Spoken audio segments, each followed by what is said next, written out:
ഓർമ്മയുണ്ടോ ഈ മുഖം? നിങ്ങൾ ആരോടാ ചോദിക്കുന്നേ? സൂക്ഷിച്ച് സംസാരിക്കണം. സൗകര്യമില്ല എനിക്ക് പറയാൻ.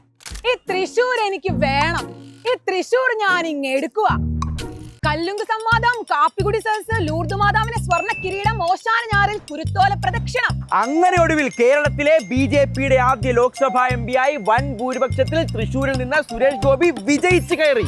മാത്രമല്ല വീണ്ടും ഒരു നിയമസഭാ തെരഞ്ഞെടുപ്പ് എത്തുമ്പോൾ തൃശൂർ MP കുറിച്ച്, സുരേഷ് ഗോപിയെ കുറിച്ച് തൃശ്ശൂർകാർക്ക് എന്താണ് പറയാനുള്ളത്? ഈ തെരഞ്ഞെടുപ്പിൽ സുരേഷ് ഗോപി ഫാക്ടർ വോട്ടർമാരെ സ്വാധീനിക്കുമോ? ജനം പറയട്ടെ. ഈ നിയമസഭയിൽ ഈ സുരേഷ് ഗോപി ഫാക്ടർ വർക്കാവോ? BJPക്ക് വോട്ട് കൂടുവോ?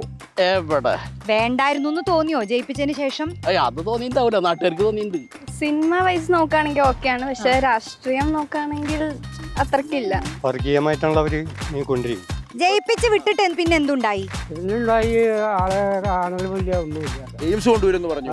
അതൊന്നുമില്ല. തൃശ്ശൂര് പറഞ്ഞു, കോഴിക്കോട്, ആലപ്പുഴ പറഞ്ഞു, പാലക്കാട്ടിലുണ്ടാവും പറഞ്ഞു. ഏതുമില്ല. ഈ നിയമസഭയിൽ എങ്ങനെയാ അവസ്ഥ? BJPക്ക് പത്മജ ജയിക്കില്ല. ഈ നിയമസഭാ തെരഞ്ഞെടുപ്പിൽ ഒരു സുരേഷ് ഗോപി ഫാക്ടർ ഉണ്ടോ തൃശ്ശൂരിൽ? ഉണ്ടായിരുന്നു, ആദ്യമൊക്കെ ഉണ്ടായിരുന്നു. ഇപ്പോ കുറഞ്ഞു വന്നായിരുന്നു എനിക്ക് തോന്നുന്നത്. ഇങ്ങോട്ട് വരാറില്ലേ നിങ്ങളുടെ MP? ഇപ്പൊ കുറെ നാളെ കണ്ടിട്ടില്ല. ടിവിയിൽ കാണാം. ലോക്സഭയിൽ നിങ്ങൾ സുരേഷ് ഗോപിക്ക് തൃശ്ശൂർ കൊടുത്തു.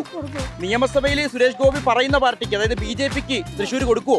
സന്ദർഭങ്ങൾ പറയാൻ പറ്റില്ല. അടുത്ത ഇലക്ഷൻ വരുമ്പോ വരാന്ന് പറഞ്ഞവര് അപ്പളേ വേണ്ടു. ഇവിടെ 10 കൊല്ലം കേരളത്തിൽ ഭരിച്ചിട്ട് നമുക്ക് കണ്ട പൂരാണ്. ഞാൻ പൂരം കാണാണ്ടാവില്ല. സുരേഷ് ഗോപി കാരണം തൃശ്ശൂരിൽ വോട്ട് കൂടുമോ കുറയുമോ? പത്മജ ജയിക്കും. കുറയും. കാരണം ജയിക്കില്ല. പത്മജ എല്ലാ കൊല്ലം നിൽക്കുന്നു മാത്രമല്ലോ, ജയിക്കില്ല ഉറപ്പ്. ഇനി ഒരു വട്ടം പുള്ളി മത്സരിക്കുകയാണെങ്കിൽ നിങ്ങൾ വോട്ട് ചെയ്യോ? ആരും ഇവിടെ വോട്ട് ചെയ്യാനാ? തെറ്റായി പോയോ കഴിഞ്ഞ പ്രാവശ്യം വോട്ട് കൊടുത്തത്?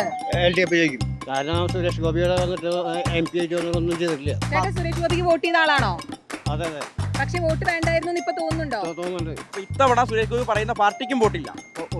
സുരേഷ് ഗോപി ഫാക്ടർ ഇവിടെ ഉണ്ടോ നിയമസഭാ തെരഞ്ഞെടുപ്പിൽ? ഉണ്ട്, എന്നാലും പോരാ. BJPക്ക് വോട്ട് കൊടുക്കുവോ? കൊടുക്കാൻ ഇവര് വാഗ്ദാനം മാത്രമേ ഉള്ളൂ, പ്രവർത്തനമില്ല. പത്മജ വരില്ല. സ്ഥാനം മോഹങ്ങളും മാത്രം കിട്ടാൻ വേണ്ടിയിട്ടാണ് ഇവര് വരുന്നത്. എന്റെ ഒരു സജഷനിൽ പറയാൻ BJP ഒരു കിട്ടിയ കേരളം. അതല്ലേ ഞങ്ങൾ ആദ്യം ചോദിച്ചത്. അപ്പൊ BJPക്ക് നിങ്ങൾ തൃശ്ശൂരിൽ അവസരം കൊടുത്തില്ലേ? സുരേഷ് ഗോപിയുടെ കാര്യമല്ല പറഞ്ഞേ. BJP BJP ആണ്. ആ MP ഇവിടെ വന്നിട്ട് ഒന്നും ചെയ്തില്ല. ഇത് രണ്ടും എങ്ങനെ ചേർന്ന് പോകും? നരേന്ദ്രമോദി വന്നിട്ട്, നരേന്ദ്രമോദിക്ക് ഇപ്പൊ വന്ന് കേരളത്തിൽ MLA ആവാൻ പറ്റുമോ? MLA ആവാനേ പറ്റില്ല. ഇപ്പൊ പത്മജ നിർത്തിയിട്ടില്ലേ? ജയിക്കണമെന്നാണ്. അവര് വന്ന് ജയിച്ച് ചെയ്യട്ടെ, BJP ഭരിക്കട്ടെ എന്ന്. നിങ്ങൾ കഴിഞ്ഞ നിയമസഭയില് വിയർപ്പിന്റെ അസുഖമുണ്ട് എന്ന് പറഞ്ഞൊരാളറിയോ? തിരിച്ചറിയും. 10 മണിയിൽ വെയിൽ കൊണ്ട തല കറങ്ങണ സുരേഷ് ഗോപി, നിനക്ക് പറ്റില്ലടാ ഈ രാഷ്ട്രീയം എന്ന് പറഞ്ഞ ആൾ ഓർക്കണ്ട. അത് കറക്റ്റായി. അവന്റെ സ്റ്റൈല് രാഷ്ട്രീയ സ്റ്റൈലല്ല. ഫിലിമുകാരനെ അവനെങ്ങനെ കൊണ്ടുനടക്കണമെന്ന് എനിക്കറിയില്ല. ഒന്നിനും കൊള്ളാൻ പറ്റാത്ത ഇതാ. പക്ഷെ കേന്ദ്രമന്ത്രിന് സ്ഥാനമുണ്ട്. ഒരു അനുഭവം തൃശ്ശൂർക്കാർക്കുണ്ട്. നീ പരീക്ഷിക്കണോ? അപ്പൊ ഈ നിയമസഭയിൽ സുരേഷ് ഗോപി പറയുന്ന പാർട്ടിക്ക്, സുരേഷ് ഗോപി പറയുന്ന സ്ഥാനാർത്ഥികൾക്ക് തൃശ്ശൂരുകാർ വോട്ട് ചെയ്യുമോ? ചെയ്യാൻ ഒരുവിധ സാധ്യതയില്ല. അവൻ പത്മജയുടെ കൂടെ വരാണെങ്കിൽ ഞങ്ങൾക്ക് സന്തോഷമായി. കെട്ടിവെച്ച കാശ് കിട്ടില്ല തോന്നുന്നു. BJPക്ക് ഇത്തവണ MPയുടെ പേരിൽ വോട്ട് കിട്ടും. പിന്നെ ഇഷ്ടമുണ്ട്. പ്രശ്നങ്ങൾ പറയാൻ പറ്റുന്നില്ല. അത് പറ്റില്ല. എന്തെങ്കിലും ബുദ്ധിമുട്ടിന് എന്തെങ്കിലും സംസാരിച്ച് ഒരു 5 മിനിറ്റ് കിട്ടിയാലോ വളരെ സന്തോഷമുണ്ടാവും. അത് കിട്ടുന്നില്ല. അപ്പോ തൃശ്ശൂർകാർക്ക് പറയാനുള്ളത് അവർ പറഞ്ഞു കഴിഞ്ഞു. ഇനി ബാക്കി ജനങ്ങൾ തീരുമാനിക്കും.